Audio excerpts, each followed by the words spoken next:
Hello children, welcome to Manisha Ki Kaksha. I'm back with the new lesson of English Bal Bharti. Today we'll be doing lesson number 2, Aesop's Fables, part 1, which is The Stag at the Pool. Before I start, I would suggest you to keep your textbooks open with you. Children, let's admit that we all love stories, don't we? And the fun is doubled if they have animal characters.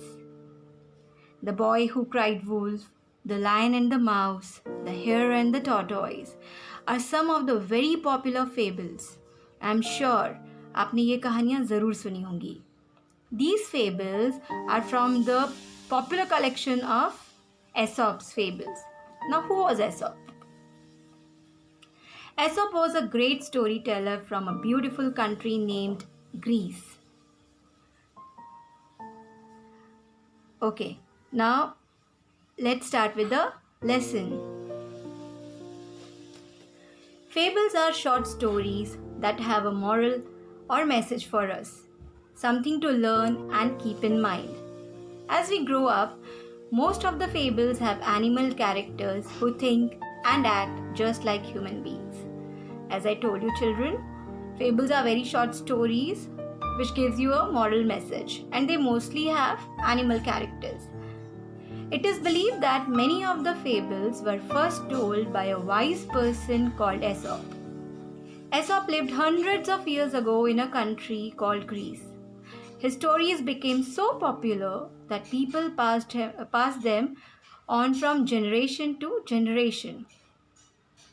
Now, as I told you before, children, that Aesop was a great storyteller and he lived in Greece many years ago, hundreds of years ago.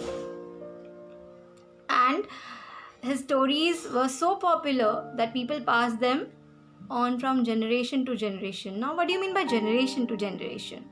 That means like from your grandfather to your father, and from your father to you, and so on. Many proverbs and sayings that we use today are based on these fables.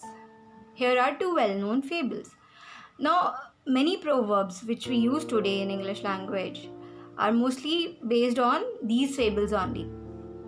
Now, what are proverbs? Proverbs are short sentence or saying that states general truth or piece of advice, like early to bed and early to rise makes a man healthy, wealthy and wise. Okay. So this was the introduction of the lesson. Now let's look at the first fable, which is the stag at the pool. Now before we start, I want you to know the character of the story, which is the stag. Now what is stag? A male deer is called a stag, and antlers are the horns on the head of the stag. Look at the picture and look at those lovely antlers. Wow.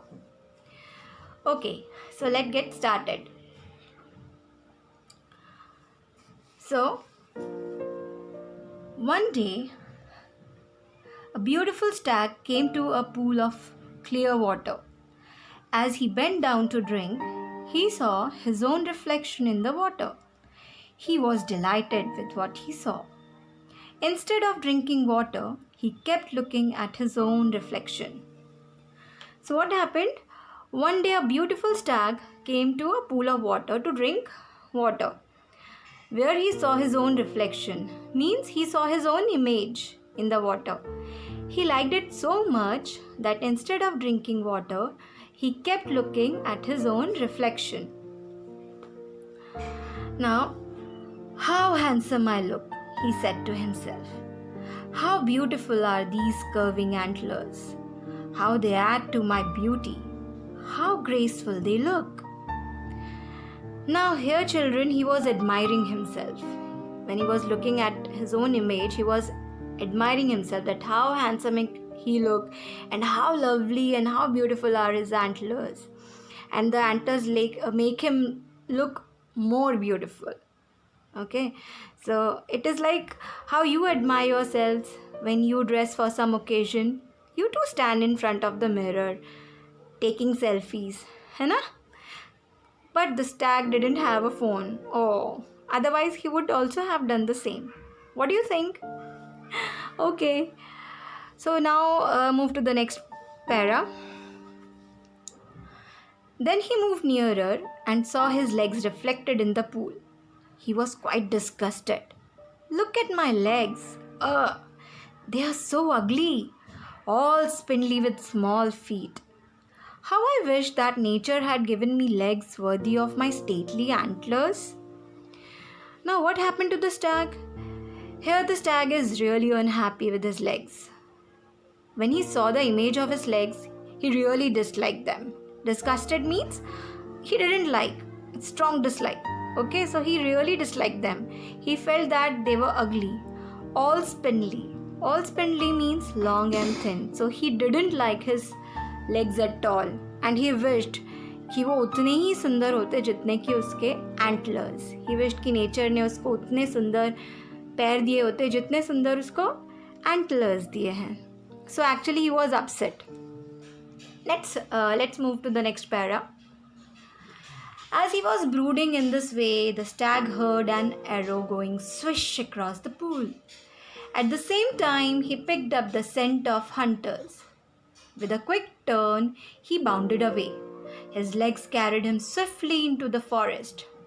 The hunters were hot on his trail, but they were no match for his speed. Soon the stag left the hunters far behind. Now here he was standing there.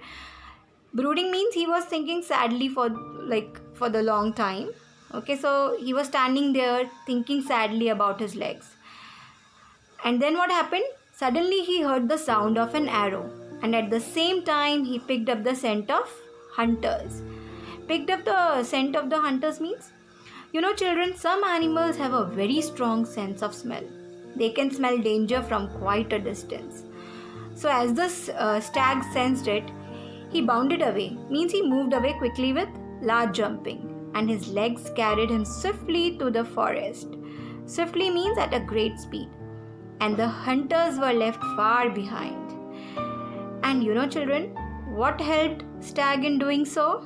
The same ugly, spindly legs as he thought they were.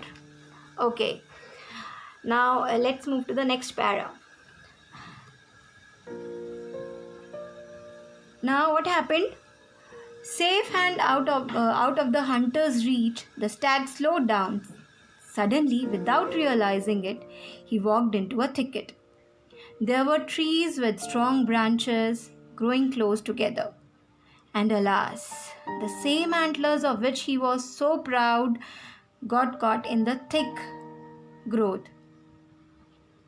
Now what happened here?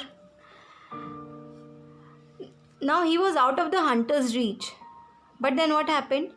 He didn't realize that he had walked into a thicket. Thicket means a place where many trees or bushes grow close together. And his antlers, of which he was very proud, got stuck in the thick growth.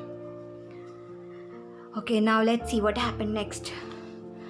So, the stag tried to shake himself free, but the more he struggled, the more entangled his antlers got in the branches. Now he was trying hard to free himself, but his grand antlers got badly entangled in the branches. Entangled means to twist together, उलझ जाना. तो वो जितनी ज़्यादा कोशिश करता था खुद को छुड़ाने की, उतने ज़्यादा ही उसके antlers उलझते जाते थे. And here remember children, these are the same antlers that he was very proud of. Okay. So now once again the stag could hear the hunters drawing close and grew afraid. At last, with great difficulty, he managed to free his antlers and bounded away. Now what happened here? So after trying really hard, he managed to free his antlers and ran away. He could hear the hunters drawing close, means moving close to him. So he was really afraid. He got really afraid. He tried hard again and again, and somehow he managed to free himself, and he just bounded away from there and saved himself. Now here what happened after that? So he was saved. Now what happened? Now he realizes something. What he realizes? I realize now that my ugly feet saved my life. I was so proud of these handsome antlers, but they would have been the cause of my death. Very often we dislike the very things that are most useful to us. Now here what happened to the stag? So as his life was saved from the hunters, and who saved or what saved the life? What saved his life? The same ugly spindly legs. Okay, so here he realized that the feet that he disliked saved his life, and he could have died because of the antlers that he was proud of. He understood that most of the time we dislike the things that are most useful to us. And that, my dear children, is the moral that we learn from the fable. Very often we dislike the things that are most useful to us. बहुत बार हम उन चीज़ों को नापसंद करते हैं जो हमारे बहुत काम की होती हैं. हो सकता है वो अच्छी ना दिखती हो, या अच्छे स्वाद में ना हो, या हमें ना पसंद हो, लेकिन वो बहुत काम की होती है. तो here what matters is we should be happy what we have, and we should admire what nature has given us or what nature has gifted us. Okay, I hope you will implement it in your life, children, and you must have understood the lesson. I just hope that. So read out the lesson again, and here I have listed out some difficult words other than those given in the textbook. And next, move to the fun activity. Okay, what is the fun activity? So here it is. Find out more such fables, read them, and let me know which one you like the most and why. Okay, I'll soon be back with the second part of Aesop Fables, The Dog in the Manger. Till then, take care and bye.